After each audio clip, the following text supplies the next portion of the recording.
Philippine jacuzzi. Honey is going inside to take a bath in this flowery water. Warm. Wala pa yung balita. Part-time pa rin. Honey, say hi. I'm going to put the seasoning later on. Sinatid na ako ng motor noon. Pang-work. And look at the fire. Sinundo nga na sa bibili ko cellphone. There's a fire under. And Sinatid niya ako dyan sa Pablo. Tapos siya, tumaretso na papagid. he's going to take a bath. Lista po. This is called Philippine jacuzzi.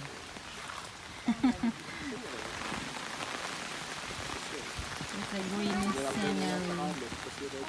Raining. Go up, up. Mami, meron akong